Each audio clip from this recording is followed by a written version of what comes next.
Let's go to the movies. Played it for her, you play it for me. You just put your lips together and blow. Go ahead. Make my day. Fasten your seatbelts. It's going to be a bumpy night. I got a bad feeling about this. I have a feeling we're not in Kansas anymore. Frankly, my dear, I don't give a damn. Welcome to the Classic Film Club with Richard Kuipers. Hello and welcome to the Classic Film Club. Richard Kuipers here with you. I'm a critic for the International Trade Paper Variety, a film festival curator, and a lifelong movie nerd. Thanks to everyone for listening throughout 2020. It's great to be back in 2021 with lots of great things in store for this year.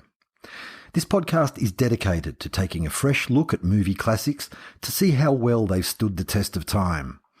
When we look at films that were hailed as classics 40, 60, even 90 years ago, which ones still merit such lofty status, and how many have lost that luster when we look at them through the cultural, social and political lens of today? Some, like Citizen Kane, are impervious to time. It's just as relevant and powerful as it was in 1941. Others, like Gone with the Wind, which I looked at in the previous Classic Film Club instalment, haven't fared so well. It's still a great movie-making achievement, but for me, its portrayal of black American characters is so troublesome, to put it kindly, that its reputation is diminished, and I can't consider it to be a true movie classic. In this chapter of the Classic Film Club, I'm turning my attention to movies that have won the Oscar for Best Foreign Language Film. It'll bring us into contact with giants of cinema, including Federico Fellini, the Italian maestro who brought us La Strada, La Dolce Vita, Satyricon, City of Women, and so many other great films. It also gives us a chance to focus on lesser known but vitally important figures, such as Greek director Costa-Gavras, better known as Costa-Gavras, who made a series of exceptional political dramas, including State of Siege, The Confession, and Missing, starring Sissy Spacek and Jack Lemmon. Costa-Gavras deserves to be better known, and to support that cause, I'll take a look at arguably his best film, Z, from 1970, one of very few features ever to be nominated for Best Picture and Best Foreign Language Film in the same year. After such appalling events at the end of the previous US president's term, Z is even more relevant and urgent now, 51 years on. That's a little later in the show, along with my usual trip to the trash and treasure vault, where I can feel some juicy European exploitation titles coming on. But first, a little background on the territory we're about to enter.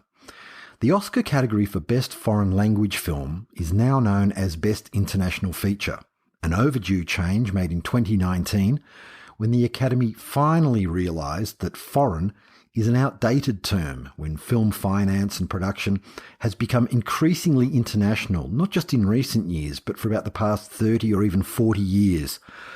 It's still just one award, but at least it recognises changes in the industry.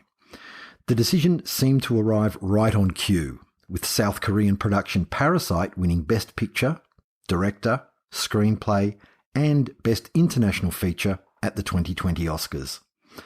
Between 1929, the year of the first Academy Awards, and 1946, there wasn't even a category for foreign language films.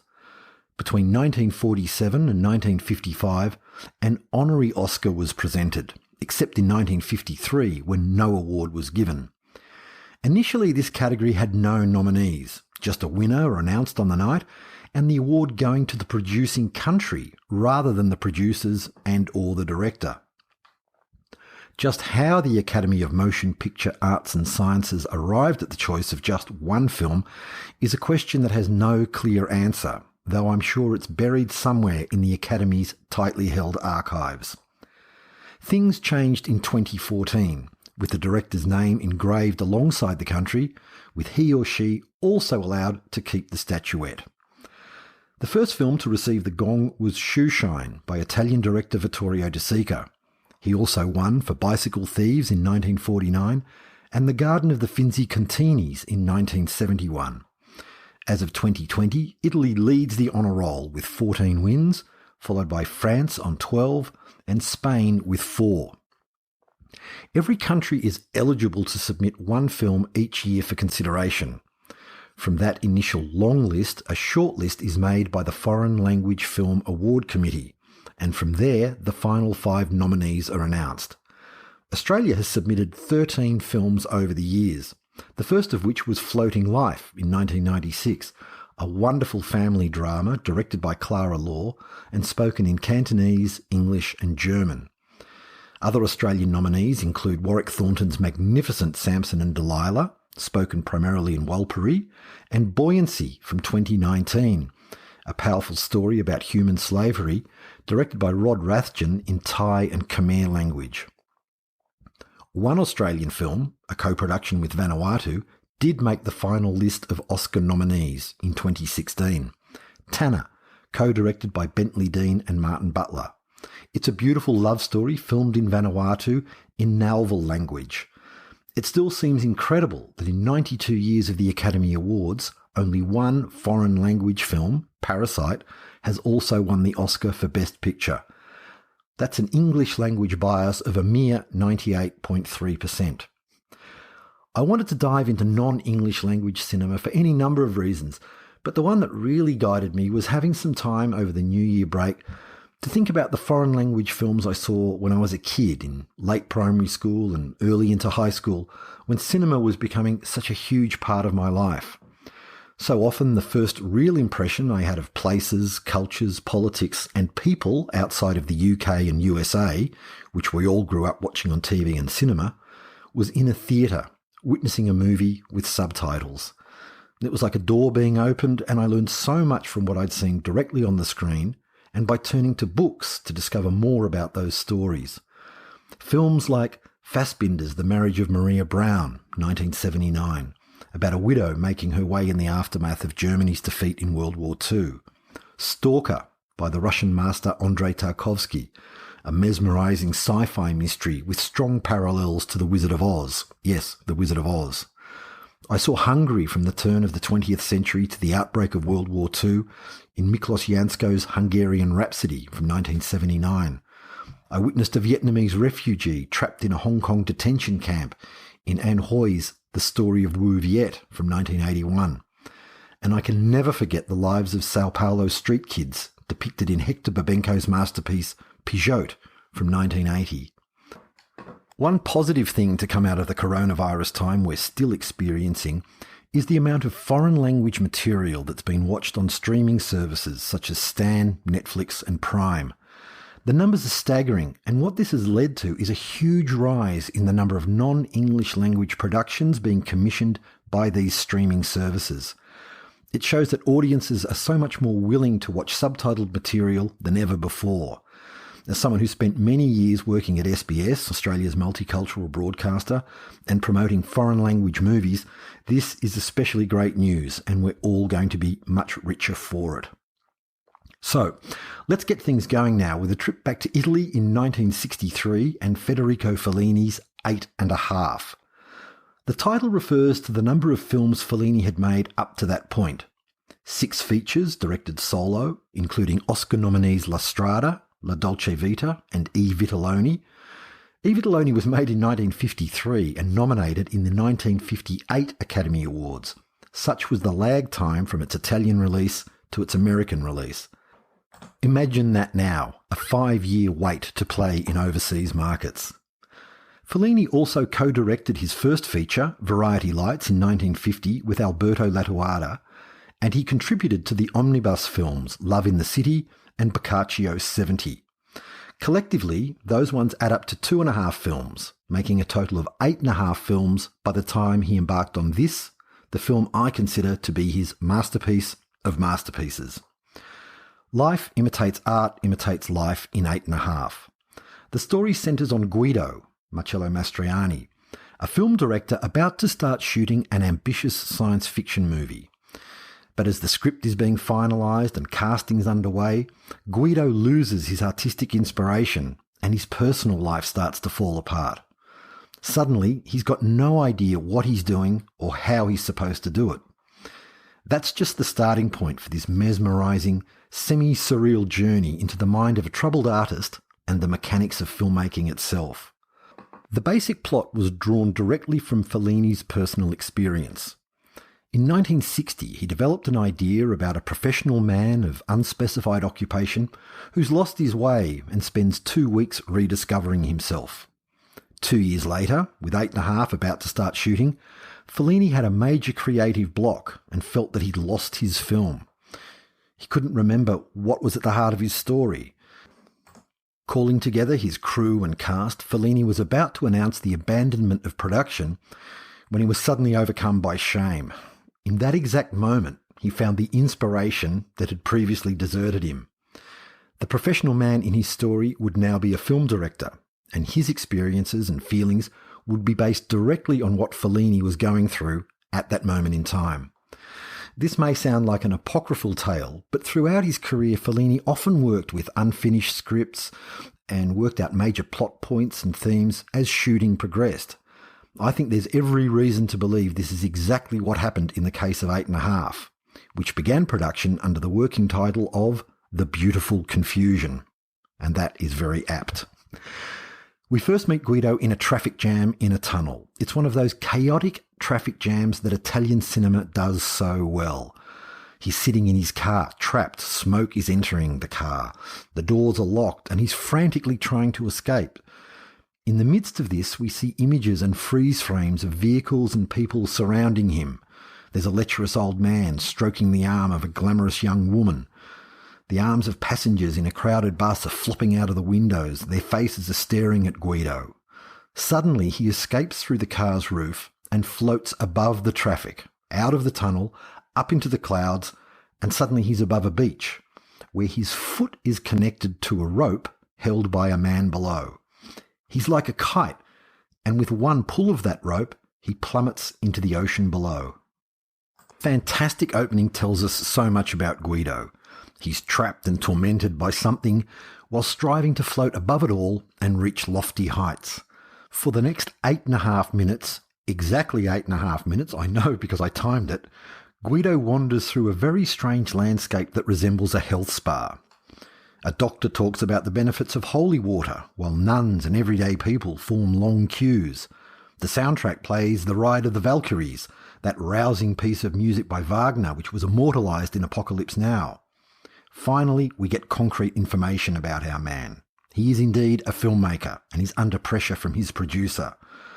To help get over his creative block, Guido's hired a film critic, Dormier, Jean Rigoul, to bounce ideas off and get feedback.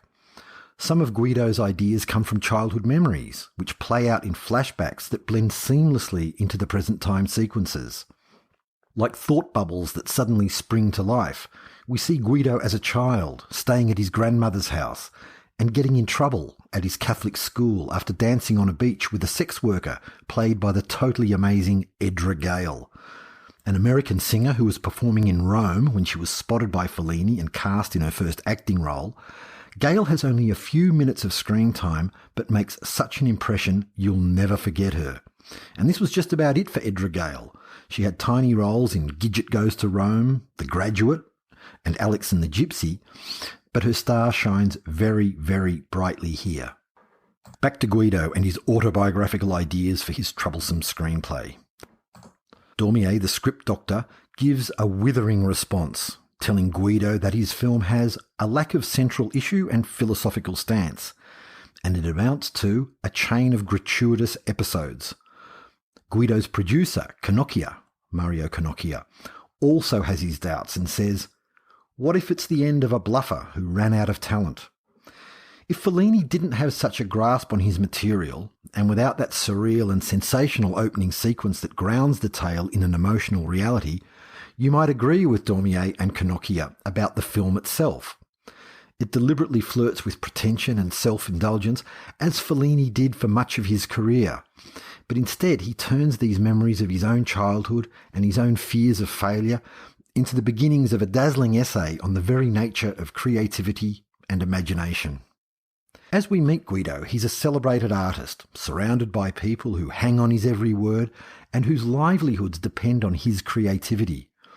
But he's also like a lost child trying to find his way home. Marcello Mastroianni, without doubt Italy's biggest film star of all time, is masterful in the main role. Mastroianni shot to fame as disillusioned tabloid hack Marcello Rubini in Fellini's La Dolce Vita. He reunited with the master for City of Women in 1980 and Ginger and Fred in 1986, but this is his greatest role for Fellini or anyone else. In Mastroianni's hands, Guido is a complex character whose neuroses, obsessions, weaknesses and fears are utterly fascinating to watch. They're the triggers for him to drift into a world in which reality is constantly invaded by his fantasies, his dreams and his desires, as if he's hoping somehow they'll reignite his powers. This may involve a visit to a steam bath for an audience with an influential Catholic cardinal who tells him solemnly, outside the church, there is no redemption. Or it might mean he enters a fantasy realm in which all the women from his life appear in a large house that again resembles a kind of spa or a giant laundry. They pamper and fuss over him, wrapping him up in towels while he struts around like a harem keeper, even cracking a whip when the women begin to turn on him, expressing their frustrations and anger at how selfish he's been and how poorly treated they were after the initial fire of lust had subsided. Scenes of a man marching around with a whip like this must have shocked many viewers back in 1963, and they're still pretty wild today. But nothing vicious is happening, and it's clear that Fellini is with the women all the way. Guido is hearing truths he needs to hear, and the whip is really on him. Apart from his creative crisis, Guido's personal life is a shambles. He's estranged from wife Louisa, played by the great French star Anouk, who'd also been in La Dolce Vita. When his girlfriend Carla, Sandra Milo, arrives at his hotel, where the production crew is staying and hoping they'll be working soon, Guido hardly even seems excited and sends her to another hotel. He may not be able to connect properly with the women in his life, but in his imagination, it's a very different story. He constantly has visions of Claudia Cardinale, a film star whom he pictures as perfect casting for his film and the ideal woman for his life. Choosing Claudia Cardinale was inspired. She was a true movie star who'd shot to fame in Visconti's Rocco and His Brothers in 1960, and whose brilliant career includes Once Upon a Time in America and Fitzcarraldo in 1982. There's another female character that floats in and out of the picture that I'd like to draw attention to. It's Gloria, the young girlfriend of Guido's close friend Mario. We first see her early on, while Guido's getting feedback from the critic Dormier. Gloria's played by Barbara Steele, an English actress who starred in a series of Italian horror films including The Horrible Dr. Hitchcock, The Long Hair of Death, and the all-time cult classic Black Sunday, made in 1960. Mario Bava, the director of Black Sunday, described Steele as having impossible eyes, and he was right. You can't take your eyes off her eyes as soon as you see her. Steele is one of the great scream queens of all time, and you can also see her in David Cronenberg's Shivers from 1974, and the original, very fun version of the killer fish cult classic Piranha from 1978. In 8½, things get crazier. Deliriously, magnificently crazier, as we get a glimpse of the sci-fi film Guido's meant to be making. He visits a mega set of a spaceship, which looks like a giant Meccano contraption and sits in the middle of nowhere, resembling some post-apocalyptic wasteland. Could this be a metaphor for Guido's creative powers at this time? There's something in the middle, but it's barren and unsupported at the edges. Meanwhile, the casting process continues with screen tests to determine who'll play what role. The camera tests are static, head and shoulders shots without any aspect of performance or audition.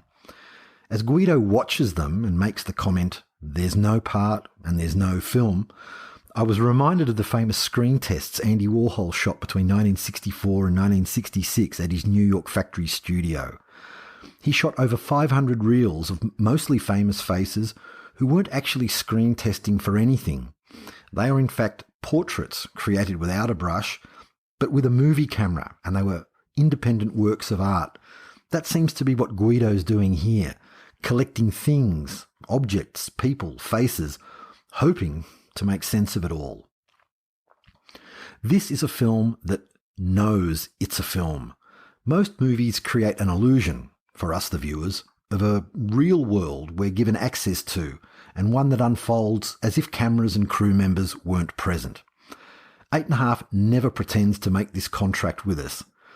It draws attention to the artifice of cinema and talks back to us as if it's saying, look at how this art form works. It's completely chaotic, but when the ingredients are right, it somehow comes together and it can be magical, like the film you're watching right now. In that respect, it shares common ground with Robert Altman's The Player and Francois Truffaut's Day for Night, two other great films about art and artifice in cinema. When shooting began in May 1962, in the same sort of chaos we see on screen, Fellini's American press officer, Dina Boyer, asked him to give some sort of explanation for what he was doing. He told her that he hoped to convey the three levels on which our minds live: the past, the present, and the conditional, the realm of fantasy. He succeeded brilliantly. This is a fantasy indeed, but one that's rooted in human emotion, frailty, doubt, egotism, and finally, the most powerful and beautiful quality we possess, the power of love. The power of Nino Rota's music is also part of 8½'s many charms. Nino Rota was an amazingly prolific composer, conductor, and musician who provided the scores for over 170 productions, including The Godfather Part 2, for which he won an Oscar, and also about 1/3 of the films and shorts made by Fellini. The Rota-Fellini partnership is just as significant as Steven Spielberg and John Williams, or David Lynch and Angelo Badalamenti. Rota's music is one of the things that holds 8½ together, even when the plot, if we can use that term here, seems to be going way off the rails. Fellini loved the circus, and it's Rota's jaunty, flamboyant, circus-like rhythms that make 8½ bounce along so merrily. I discovered Nino Rota thanks to Fellini, and if you like the music you hear in this film, it might just lead you on some wonderful musical journeys of your own. At Fellini's funeral in 1993, his widow and lifelong artistic collaborator, Giulietta Messina, asked a trumpeter to play Rota's Improviso dell'Angelo. You can find a clip of this on YouTube, and it's truly spine-tingling stuff. 8½ received a rapturous response when first released, with Italian critic Giovanni Grazzini declaring this: "The beauty of the film lies in its confusion, a mixture of error and truth, reality and dream, stylistic and human values, and in the complete harmony between Fellini's cinematographic language and Guido's rambling imagination. There isn't a set, a character, or a situation that doesn't have a precise meaning on the great stage that is 8½. Not bad. One of the few detractors was legendary American critic Pauline Kael, who called it a structural disaster.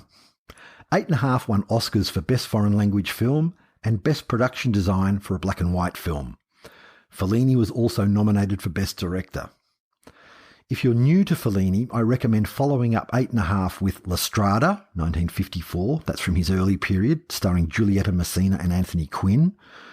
From his middle era, Armourcord in 1973 is a beautiful film. And from his later phase, check out City of Women, 1980, also with Marcello Mastroianni, surrounded again by women. 8½, had a huge influence on cinema and filmmakers. Among the many films it inspired are Paul Mazursky's Alex in Wonderland from 1970, Woody Allen's Stardust Memories from 1980, and Peter Greenaway's 8½ Women from 1999. 8½ was also the basis for the 1982 Broadway musical 9, which ran for 729 performances and won 5 Tony Awards, including Best Musical. It was also adapted for the big screen in 2009, with Daniel Day-Lewis in the pivotal role. 8½ is a movie masterpiece that has stood the test of time brilliantly well. It's 5 out of 5, and it will entertain and excite audiences forevermore, I am sure. You can find it for rent on YouTube Movies. You know how to whistle, don't you? You just put your lips together and blow. You're listening to the Classic Film Club with Richard Kuipers. Our next attraction on this foreign language Oscar edition of the Classic Film Club comes from 1969. It was the first film to be nominated for Best Picture and Best Foreign Language Film. It won the Oscar for Best Foreign Language Film and also the Oscar for Best Editing, and it was also nominated for Best Director and Best Adapted Screenplay. The title of the film is the letter Z, as we know it, but here it is definitely pronounced Z. Z is a political thriller about the assassination of a progressive politician and the attempted cover-up by military, political and bureaucratic forces. It's a French-Algerian production, filmed in Algeria, and directed by the Greek-French filmmaker Costa-Gavras, known professionally as Costa-Gavras. Z was made at a very volatile time.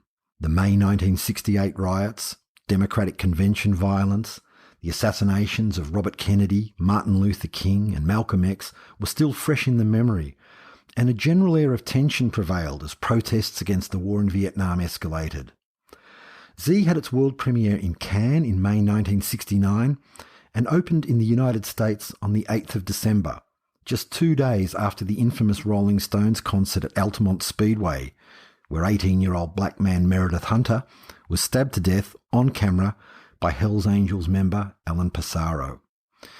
The so-called Summer of Love that began in 1967 had become the Winter of Hate by the time December 1969 rolled around. And it was into this environment that Z, was released in the USA. Indeed, Z came to mind, and I really wanted to give it a fresh look after watching the storming of the US Capitol on January the 6th this year, when the foundations of democracy were assaulted by extremist groups. Z is based on the book by Greek author and diplomat Vasilis Vasilikos, and it's worth spending a little time now talking about the book and the real-life characters. You can watch and enjoy Z without any prior knowledge, but having a little background information adds even more to its impact. Vasilikos' novel is a thinly disguised account of the 1963 assassination of Grigoris Lambrakis, a champion athlete, a World War II resistance hero, and a left-wing member of parliament. Lambrakis had just delivered an anti-war speech when he was killed in public by 2 right-wing extremists. 500,000 people attended Lambrakis' funeral, which also served as a protest against Greece's right-wing government and its monarchy.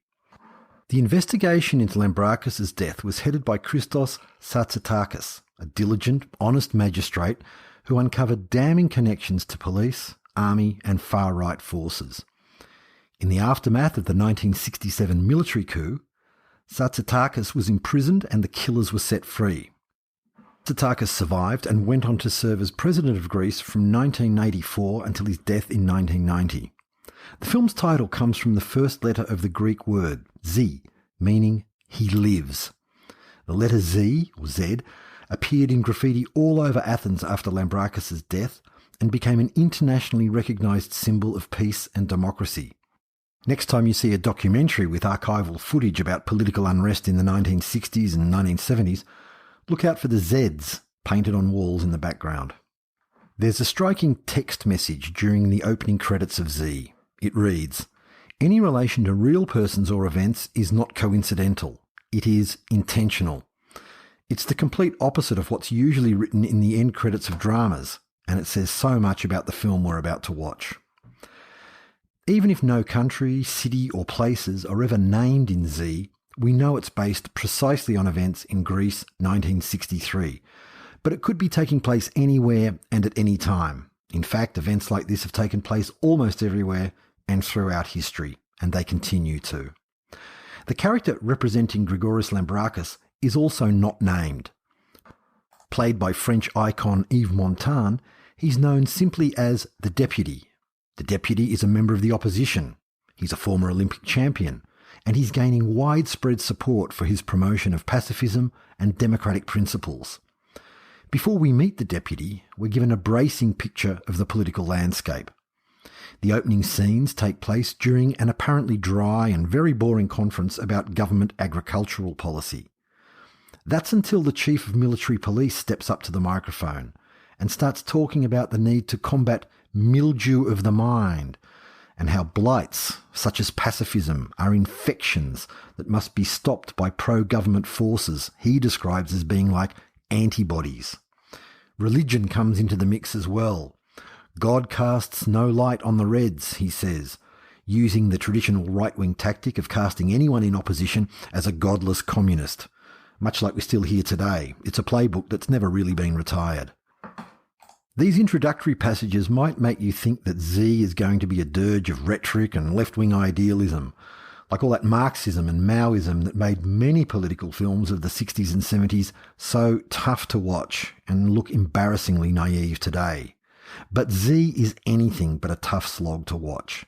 It's a tense, complex crime thriller with a potent political backdrop. Costa-Gavras generates strong suspense from the moment we meet the deputy and rumours about an attempt on his life begin to circulate. As the fateful moment draws near, we see government figures making their way to a performance by the Bolshoi Ballet.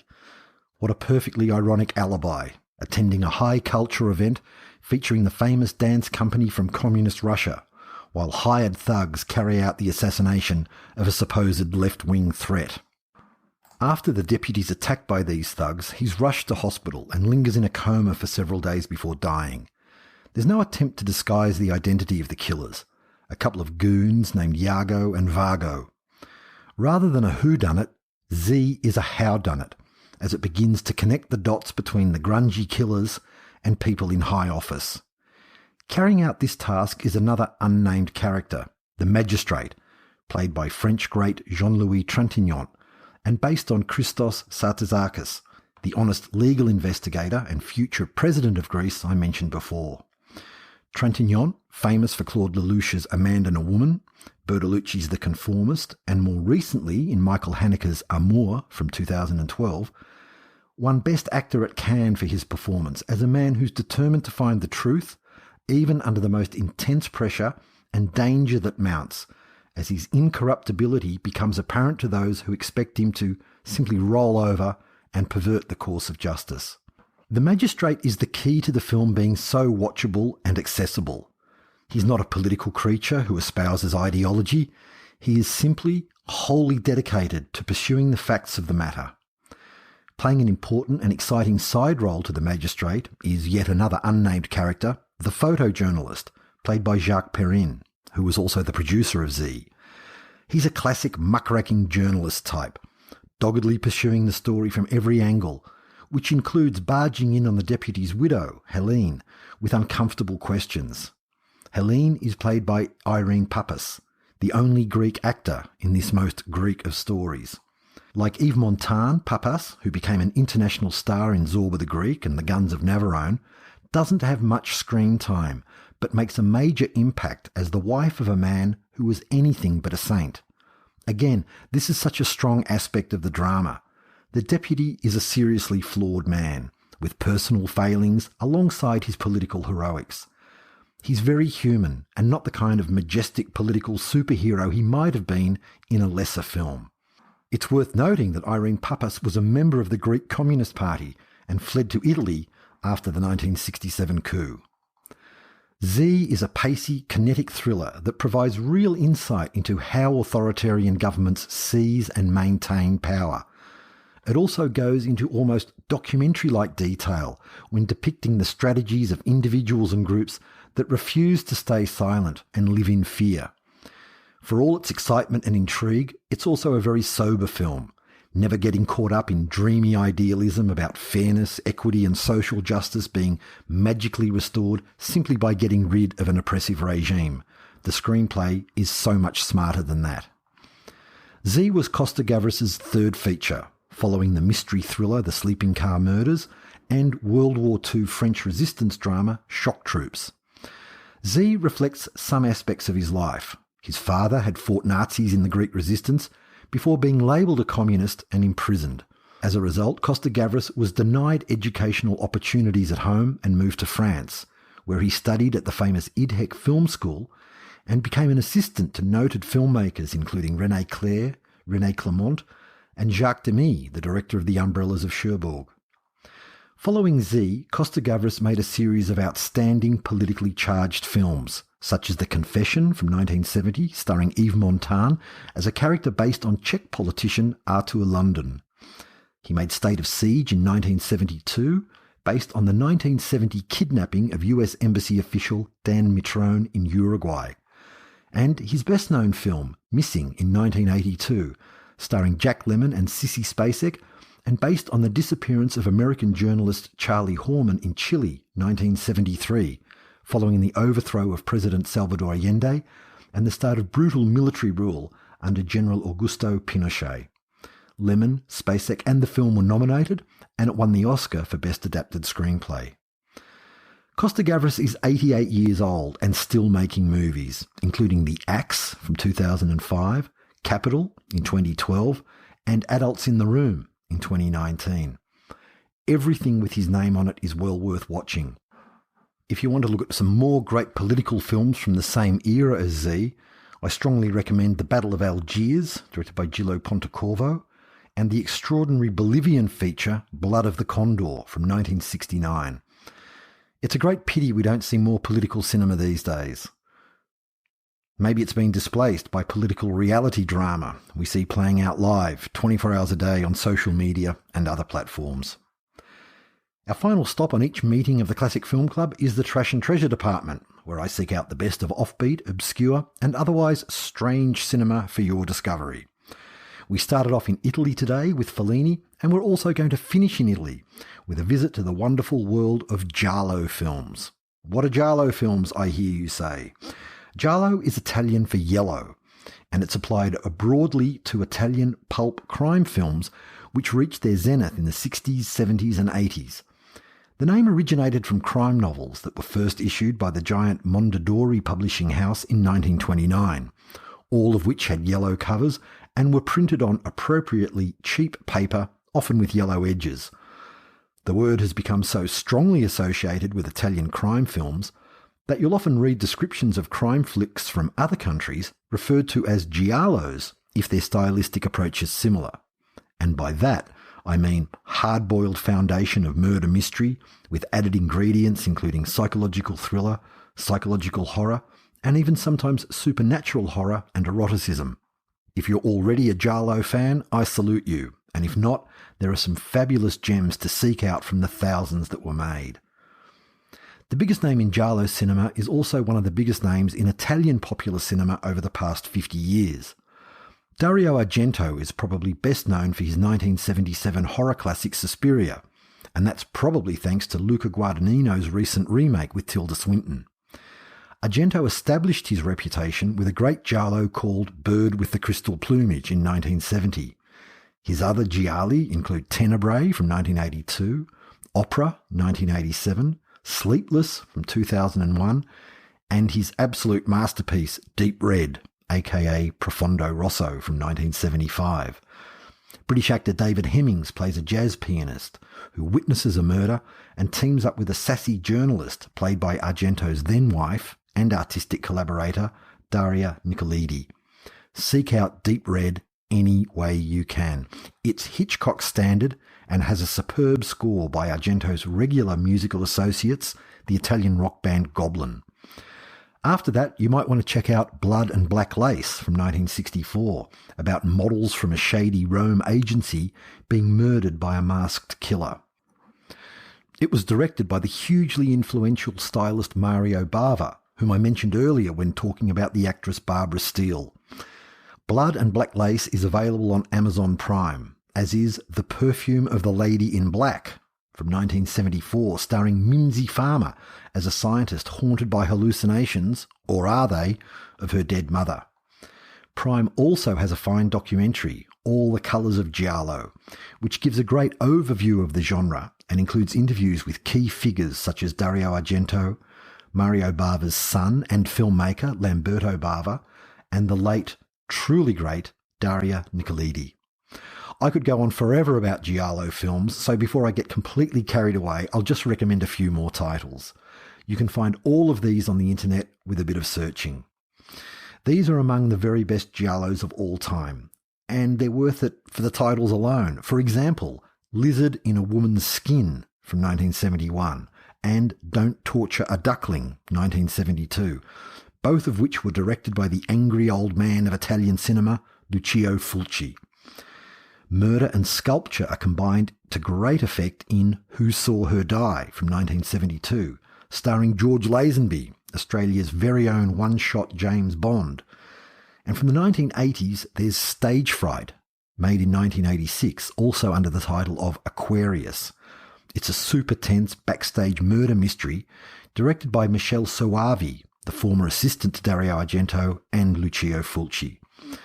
And finally, don't forget about Death Laid an Egg from 1968, and because nothing could possibly follow this one, Strip Nude for Your Killer from 1975, starring the marvellous Edvig Fenech. Thank you very much for listening to this foreign language film edition of the Classic Film Club. Lots to go on with. I hope you explore and enjoy many, many foreign language films, including the ones we've talked about today. And I'll be back soon with more movie musings. Until then, bye for now. You can't go now. Work here is done. I love a happy ending. You've been listening to the Classic Film Club with Richard Kuipers. Available on Apple Podcasts, Google Podcasts, Spotify, iHeartRadio, or wherever you get your podcasts. This has been another quality podcast production from Bytes.com.